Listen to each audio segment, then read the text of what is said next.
ఇచ్చిన ప్రేమ, నీ హృదయాన్ని ఎన్నోసార్లు తప్పుతో వెళ్ళిపోయినా సరే నిన్ను కాదన్న ప్రేమ, నిన్ను వదిలించుకోలేని ప్రేమది. ఓ థ్యాంక్ యూ లార్డ్. నిన్ను వదులుకోవట్లేదు ఆయన. ఆ ప్రేమను గమనించావా?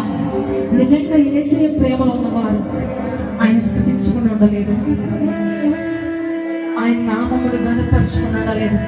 ఒకసారి అందరూ రెండు చేతులు